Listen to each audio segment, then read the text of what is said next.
Marcus Wellington adjusted his $1,000 tie as he stepped out of his black Mercedes in front of the Grand Palace Hotel. The 42-year-old CEO of Wellington Industries had built his empire through aggressive business tactics and an unwavering belief that money could buy respect. His company had just secured a massive government contract worth $50 million, and tonight's celebration dinner was meant to showcase his success to the city's elite. The Grand Palace Hotel was hosting the annual Business Excellence Awards, and Marcus had paid top dollar for a VIP table. He expected nothing less than royal treatment. After all, his net worth had crossed the 100 million mark just last month, and he made sure everyone knew it. As Marcus approached the hotel's grand entrance, he noticed the impressive security detail. Two royal guards stood at attention on either side of the massive oak doors. These weren't ordinary security guards. They were members of the Queen's Royal Protection Unit, specially assigned to guard visiting dignitaries and high-profile events. Their crisp blue uniforms bore the royal crest, and their presence indicated that someone of significant importance was attending tonight's ceremony. The first guard, Captain James Morrison, was a decorated veteran with 15 years of service. His military bearing and sharp eyes missed nothing as guests filtered through the entrance. Beside him stood Sergeant Sarah Chen, equally professional and alert. Both guards had undergone rigorous training and held themselves to the highest standards of discipline and protocol. Marcus strutted toward the entrance, his expensive shoes clicking against the marble steps. He expected the guards to step aside immediately, perhaps even bow slightly as he'd seen in movies about wealthy businessmen. Instead, Captain Morrison maintained his position and politely asked to see Marcus's invitation. "Excuse me, sir. May I see your invitation for tonight's event?" Marcus stopped abruptly, his face showing immediate irritation. He wasn't accustomed to being questioned by anyone, let alone what he considered mere security personnel. "Do you know who I am?" he demanded, his voice rising slightly. Captain Morrison remained calm and professional. "Sir, I need to verify your invitation before you can enter. This is standard protocol for all guests." "Standard protocol?" Marcus's face began to redden. "I'm Marcus Wellington, CEO of Wellington Industries. I don't need to show you anything. I'm worth more than you'll make in 10 lifetimes." The captain's expression remained neutral. "I understand, sir, but I still need to see your invitation. Royal security protocols apply to all guests without exception." Marcus fumbled in his jacket pocket and pulled out the elegant invitation, but his anger was building. "This is ridiculous. I shouldn't have to prove myself to hired help. Don't you understand the concept of respect?" Captain Morrison examined the invitation carefully, checking it against his guest list. Everything was in order, and he handed it back with a polite nod. "Thank you, sir. You may proceed." But Marcus wasn't satisfied. The brief delay and what he perceived as disrespect had wounded his ego. "That's it? No apology for wasting my time? No acknowledgement of who I am?" "Sir, I was simply following security procedures. I hope you enjoy the event." Marcus stepped closer, his voice becoming more aggressive. "Following procedures? I demand proper respect. I expect you to acknowledge my status and importance. I'm not just some random guest." Sergeant Chen noticed the escalating situation and stepped forward slightly, maintaining her professional demeanor. "Sir, the captain handled your entry according to established protocols. We treat all guests with equal professionalism." "Equal?" Marcus's voice cracked with indignation. "There's nothing equal about it. I'm a successful business leader, a job creator, someone who matters in this city. You two are just glorified door attendants." Captain Morrison's jaw tightened slightly, but his training held firm. "Sir, we're members of the Royal Guard, and we're here to ensure everyone's safety. I'd appreciate it if you'd lower your voice and proceed into the event." "Royal Guard?" Marcus let out a bitter laugh. "You mean you work for the taxpayers, which means you work for people like me who actually contribute to society. I pay your salary through my taxes." The captain remained silent, knowing that engaging further would only escalate the situation. Other guests were beginning to notice the commotion, and several had stopped to watch the unfolding drama. Marcus's anger reached a boiling point. Years of getting his way through intimidation and wealth had conditioned him to expect immediate submission from anyone he considered beneath his status. The guard's professional indifference felt like a personal insult to everything he believed about his place in the world. "I want an apology," he demanded. "I want you both to acknowledge that you should have recognized me immediately and treated me with the respect I deserve." Captain Morrison took a deep breath. "Sir, I understand you're upset, but I need you to either enter the hotel or step away from the entrance. You're creating a disturbance." "A disturbance?" Marcus's face turned crimson. "The only disturbance here is your complete lack of proper respect for your betters. In the real world, people like me don't waste time proving ourselves to people like you." "Sir, please," Captain Morrison began, but Marcus cut him off. "No, you listen to me. I've had enough of this disrespect. I demand that you both acknowledge my importance and apologize for this treatment." The captain's patience, while extensive, was nearing its limit. "Sir, I'm going to ask you one more time to either proceed into the hotel or leave the premises. Your behavior is becoming disruptive." Marcus felt his control slipping away. The public nature of the confrontation, the guard's refusal to back down, and what he perceived as a fundamental challenge to his authority combined into a perfect storm of rage. In his mind, these guards represented everything wrong with people who didn't understand their place in society's hierarchy. "You want to know what I think about your so-called authority?" Marcus snarled, stepping even closer to Captain Morrison. The tension in the air was thick as other guests formed a small crowd around the entrance. Hotel staff had begun to notice the commotion, and several were approaching to assess the situation. Marcus stood face to face with Captain Morrison, his breathing heavy and his fists clenched. What happened next would change everything for Marcus Wellington, though he couldn't have imagined how completely his world was about to unravel. Without warning, Marcus's hand shot out and struck Captain Morrison across the face with a sharp slap. The sound echoed through the hotel entrance like a gunshot, instantly silencing the crowd of onlookers. The royal guard's head snapped to the side from the force of the blow, but he remained standing, his training preventing any immediate retaliation. The moment Marcus's hand made contact, he felt a surge of satisfaction. Finally, he thought, he had shown these insignificant guards who was really in charge. But that satisfaction lasted only seconds before reality began to crash down around him. Captain Morrison slowly turned his head back to face Marcus, a red mark visible on his cheek. His eyes were cold and professional, but there was something else there now. The look of a man who had been assaulted while performing his duty. Sergeant Chen immediately stepped forward, her hand moving to her radio. "Code red at main entrance," she spoke calmly into her communication device. "Royal Guard assaulted by civilian. Requesting immediate backup and police response." The crowd gasped collectively. Someone in the back pulled out their phone and began recording. Marcus suddenly realized that his moment of rage had just been witnessed by dozens of people, including several prominent business leaders he recognized from the city's social circles.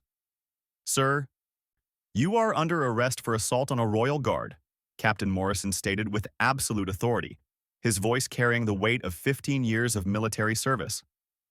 "Please place your hands behind your back." Marcus's face went pale. "Wait, what? You can't arrest me. I barely touched you. This is ridiculous." But Captain Morrison was already moving. With practiced efficiency, he stepped behind Marcus and guided his arms behind his back. The handcuffs clicked into place with a finality that seemed to echo through the marble entrance hall.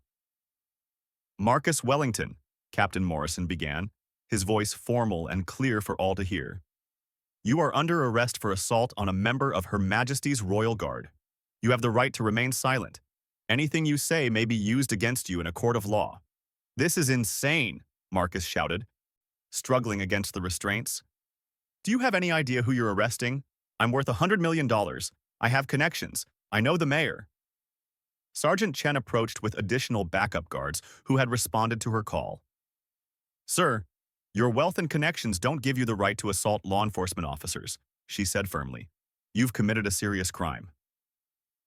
The hotel manager, David Richards, hurried over with obvious distress written across his face. He recognized Marcus as one of their highest-paying VIP guests, but he also understood the gravity of the situation. "Mr. Wellington, what have you done?" "I've done nothing wrong," Marcus insisted, his voice echoing off the high ceiling. "These guards disrespected me, and I simply stood up for myself. This is all a misunderstanding. By now, the crowd had grown significantly. The annual Business Excellence Awards had attracted the city's most influential people, and many of them were now witnessing Marcus's public downfall. Among the onlookers were competitors from his industry, potential business partners, and members of the press who had been covering the event. Detective Laura Thompson arrived within minutes of the initial call. She was known throughout the city for her no-nonsense approach to law enforcement and her particular intolerance for wealthy individuals who believed they were above the law. She surveyed the scene quickly, taking note of the crowd, the recording phones, and Marcus still in handcuffs. "What exactly happened here?" she asked Captain Morrison. "Ma'am." The suspect approached the entrance and became increasingly agitated when asked to show his invitation according to standard protocol. "He made several verbal threats and ultimately struck me across the face when I asked him to either enter the hotel or leave the premises." Detective Thompson turned to Marcus, her expression stern. "Is this accurate, Mr. Wellington?" Marcus tried to compose himself, realizing for the first time that his usual tactics might not work in this situation. "Detective, there's clearly been a misunderstanding. I'm a respected businessman in this city. I was simply frustrated by the unprofessional treatment I received from these guards. Any contact was minimal and certainly not worthy of criminal charges." "Minimal contact?" Sergeant Chen stepped forward. "Sir, you struck a royal guard in the face hard enough to leave a visible mark, and you did so in front of dozens of witnesses." Detective Thompson examined Captain Morrison's face, noting the clear handprint still visible on his cheek. She then looked at Marcus with the expression of someone who had seen entitled behavior too many times. "Mr. Wellington, assault on a law enforcement officer is a serious felony, regardless of your social status or bank account." "Felony?" Marcus's voice cracked. "Now wait just a minute. I think we're all overreacting here. Surely we can handle this like civilized people. I'm prepared to make a generous donation to the Police Benevolent Fund." Detective Thompson's expression hardened. "Are you attempting to bribe me, Mr. Wellington? Because that would add another felony charge to your evening." The crowd murmured at this exchange, and Marcus finally began to understand that his usual methods of solving problems with money and influence were not only failing but making things worse. Several people in the crowd were now openly recording the conversation, and he could see his carefully constructed image crumbling in real time. "I want my lawyer," Marcus finally said, his voice much quieter than before. "That's your right," Detective Thompson replied. "You'll be transported to the station for booking, and you can contact your attorney from there." As the police prepared to lead Marcus away, he caught sight of several familiar faces in the crowd. There was Jennifer Walsh, CEO of his biggest competitor, watching with barely concealed satisfaction. Richard Torres, the mayor's chief of staff, looked horrified as he realized the political implications of the incident. Most damaging of all, Marcus spotted Elizabeth Hartwell, the senior journalist from the City Business Review, frantically taking notes. "This is going to destroy me," Marcus whispered to himself as the reality of his situation finally sank in. Captain Morrison, despite the assault he had endured, maintained his professional demeanor as Marcus was led away. "The Royal Guard takes its duties seriously," he announced to the gathered crowd. "We protect all citizens equally, and we expect to be treated with the same respect we show others." As Marcus was placed in the police vehicle, he could hear the crowd discussing what they had witnessed. Words like disgusting, entitled, and finally got what he deserved floated through the air. His phone, which had been buzzing constantly in his jacket pocket, was now being held as evidence, preventing him from trying to control the narrative or reach his crisis management team. The police car pulled away from the Grand Palace Hotel, taking Marcus toward a night in jail and a legal battle that would prove far more challenging than any business deal he had ever negotiated. Behind him, the crowd slowly dispersed, but the damage to his reputation had already begun spreading through the city's social networks like wildfire. The jail cell was nothing like the luxury Marcus Wellington was accustomed to. The concrete walls, metal toilet, and thin mattress represented a harsh introduction to consequences he had spent his entire adult life avoiding. As he sat on the narrow bench, still wearing his expensive suit now wrinkled from the arrest, he tried to process how quickly his world had collapsed. His lawyer, Thomas Bradford, arrived 3 hours later looking grim. Bradford was one of the city's most expensive attorneys, known for getting wealthy clients out of difficult situations, but even his usual confidence seemed shaken. "Marcus, what were you thinking?" Bradford asked as they sat in the consultation room. "Assaulting a royal guard in front of dozens of witnesses? There's video footage from multiple angles already circulating online." "It wasn't assault," Marcus insisted weakly. "I barely touched the man. This is all blown out of proportion." Bradford pulled out his tablet and showed Marcus the footage. The video clearly showed Marcus striking Captain Morrison with significant force, the sound of the slap audible even over the crowd noise. "This isn't barely touching anyone, Marcus. This is felony assault, and it's going viral as we speak." Marcus watched the video in horror. From this angle, he looked exactly like what he was, a wealthy bully attacking a professional law enforcement officer who was simply doing his job. "Can't we make this go away, pay some fines, maybe a settlement?" "It's not that simple," Bradford explained. "The Royal Guard falls under federal jurisdiction. The prosecutor assigned to your case is Maria Santos, and she's built her career on taking down privileged defendants who think money puts them above the law. She's already announced that she intends to seek the maximum penalty." While Marcus sat in his cell that night, the story exploded across social media and news outlets. The headline entitled "CEO Assaults Royal Guard" dominated local news, and the video had been shared thousands of times within hours. But the media coverage was only the beginning of Marcus's problems. Jennifer Walsh, CEO of his biggest competitor, called an emergency board meeting the next morning. Within hours of Marcus's arrest, 3 major clients had canceled their contracts with Wellington Industries, citing concerns about the company's leadership and public image. The $50 million government contract that Marcus had been celebrating was suspended pending a full investigation.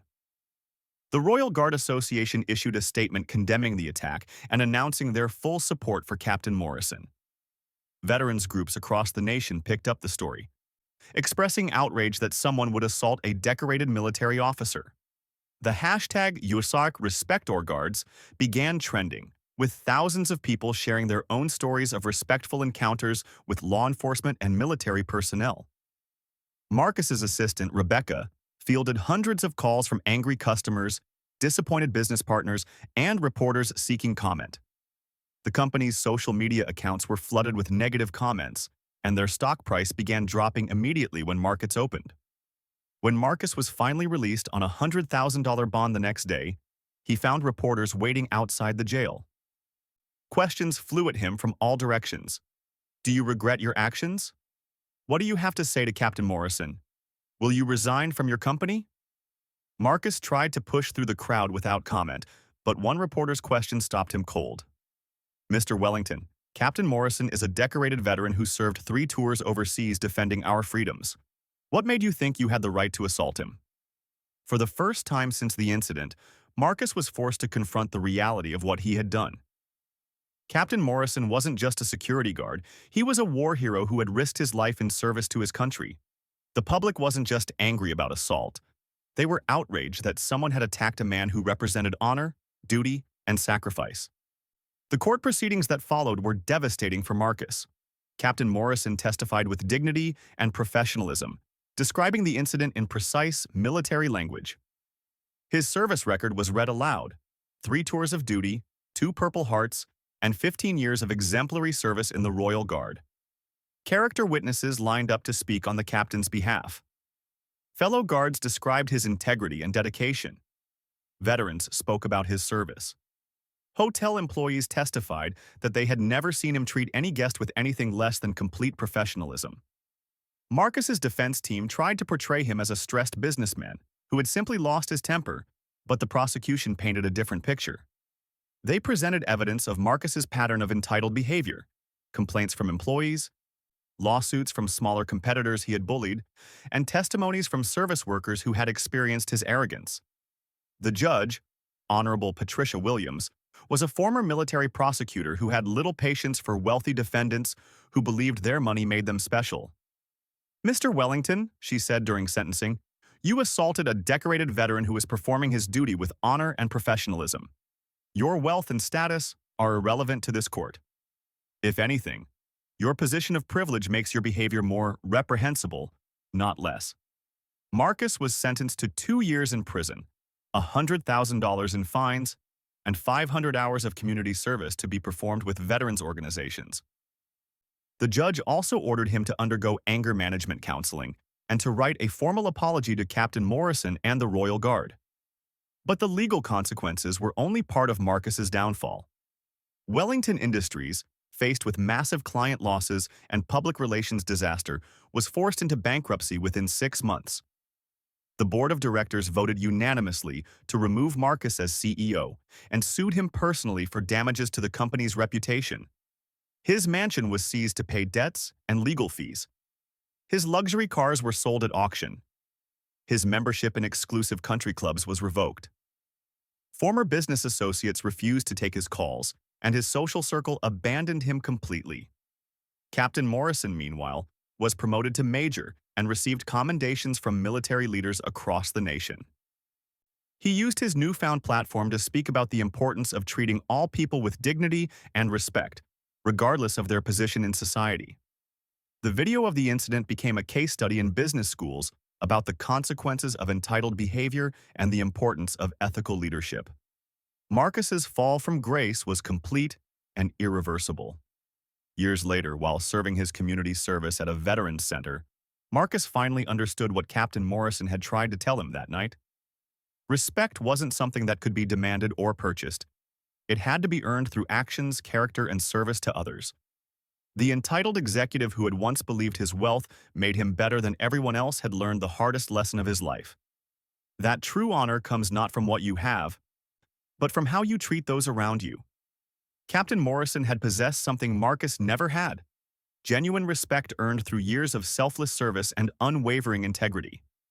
Marcus's ego had indeed been crushed, but in its destruction he finally began to understand what real strength and character actually looked like.